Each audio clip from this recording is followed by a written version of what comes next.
Good evening, welcome to Northeast Web Shots. You're watching Northeast Web Shots Daily Evening Bulletin. This is Angel with today's news headlines. Let's start with national news. Over 97 crore COVID-19 vaccine doses has been administered in the country so far under the nationwide vaccination drive. Prime Minister Modi inaugurated PM Gati Shakti National Master Plan for Multimodal Connectivity and new exhibition complexes of India Trade Promotion Organization at Pragati Maidan in New Delhi. Former Prime Minister Manmohan Singh admitted to AIIMS in Delhi, condition stable. Rural Development and Panchayati Raj Minister Giriraj Singh on Wednesday launched Climate Resilience Information System and Planning CRISPM tool for integration of climate information in Geographic Information System. No coal crisis in India. Finance Minister Nirmala Sitharaman asserted there existed no such dearth and termed the misinformation as absolutely baseless speculations. Bharat Biotech's Covaxin approved for emergency use in 2 to 18 years olds. Covaxin is codenamed as BVV152. It is an inactivated virus-based COVID-19 vaccine. It was developed by Bharat Biotech in association with the Indian Council of Medical Research (ICMR).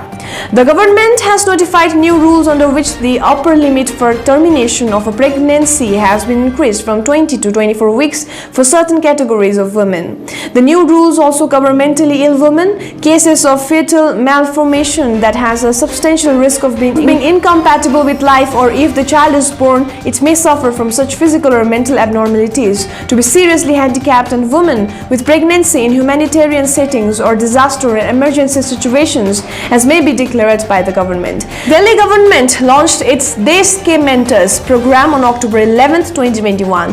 This program will be implemented across all the schools in Delhi with the aim of providing students in class 9 to 12 with young mentors who can guide them in navigating their higher education and career path. Mentors will take out 10 minutes every week to guide students over the phone. Interested citizens can adopt between 1 to 10 children studying in the city's government school as part of the initiative. The Gujarat High Court on Wednesday granted bail as an interim relief to all 4 persons currently in jail in the first case filed in the state under an amended act that penalizes forcible or fraudulent religious conversion through marriage. Jammu and Kashmir, the National Investigation Agency, has arrested 9 terror associates during searches at 16 locations in Jammu and Kashmir after registration of a case over a conspiracy launch attacks in the Union Territory and other major cities including New Delhi. Kerala Chief Minister Bijayan on Wednesday said counselling sessions should be held for school and college students who may be in a particular state of mind after losing not just classes but also friends during the COVID-19 pandemic. Punjab Chief Minister Charanjit Singh Channi has criticized the centre for giving more power to Border Security Force (BSF) in Punjab, West Bengal and Assam. Uttar Pradesh, 2 more persons were on Wednesday arrested in connection with the Lakhimpur violence, while a court here denied bail to the main accused, Ashish Mishra, son of Union Minister Ajay Mishra. Ankit Das and Latif alias Kale, who appeared before the Special Investigation Team (SIT), were taken in custody after questioning and produced in court, which sent them in judicial remand for 14 days. In Telangana, there will be no COVID-19 vaccination from October 14 to 17, according to the Director of Public Health. This will be in addition to the remaining Sundays in this month, taking the total number of holidays for vacation in October to 9. Coming towards the defense news, President Ramnath Kovind will interact with troops of Udhampur in the 14th October evening, and on 15th October, the President will pay tributes at the Kargil War Memorial in Dras and interact with army officers and Jawans. Mr. Kovind will celebrate Dussehra with Jawans in Dras. Defense Minister Rajnath Singh delivered the inaugural address at a webinar on the role of a woman in armed force being organized by Shanghai Cooperation Organization on Thursday. The international webinar in video conference mode is hosted by the Defense Ministry. The Indian Navy is currently participating in the second phase of multilateral maritime exercise Malabar along with the Japan Maritime Self-Defense Force, Royal Australian Navy and the United States Navy. The exercise is being conducted in the Bay of Bengal. In a major boost for the Indian Air Force during the ongoing military standoff with China. 3 more Rafales will arrive in India's Jamnagar in Gujarat on Wednesday evening from France. With the arrival of these 3 planes, India would have 29 of the 36 Rafale jets it ordered from France under a rupees 60,000 crore deal linked in 2016. The 3 jets arriving from France were provided mid-air raffling over the Middle East by friendly Air Force. They will be landing at the Jamnagar Air Base.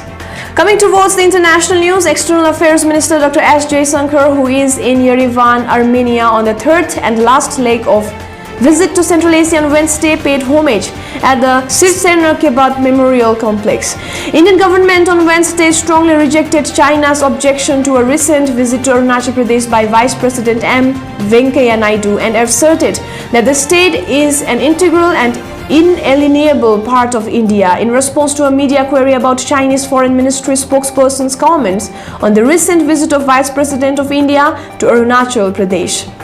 Coming towards the world news, in Bangladesh, several religious places of the minority Hindu community were vandalized and houses attacked in Kumila town after an alleged incident of desecration of the Holy Quran became viral on social media on Wednesday. Durgastami was celebrated with great enthusiasm by people in Dhaka, Bangladesh. Large crowds gathered at various temples in the capital city, which has 238 mandapas for Durga Puja. Coming to the sports news, first time in 11 years, India in Thomas Cup quarters. India's men's team proved too strong for Tahiti, winning 5-0 to enter the quarterfinals of the Thomas Cup badminton for the first time since 2010. But the women's team suffered a crushing 0-5 defeat to Thailand in its last Group B match in Aarhus, Denmark on Wednesday. India's sprinter Hima Das, who is making a comeback from a hamstring injury, on Wednesday revealed that she has tested positive for COVID-19 but is stable in isolation. Coming towards the end, COVID update national. India on Thursday reported 18,987 COVID cases, 20% higher than yesterday, with 19,808 recoveries in the last 24 hours. The cumulative recoveries climbed to 3,33,62,709. Currently, India has 2,06,586 active cases of COVID-19. With this, we come to an end of today's news headlines. Thank you so much for tuning in. Northeast Web Shots is also available in Facebook, Instagram, YouTube and Twitter. Thank you.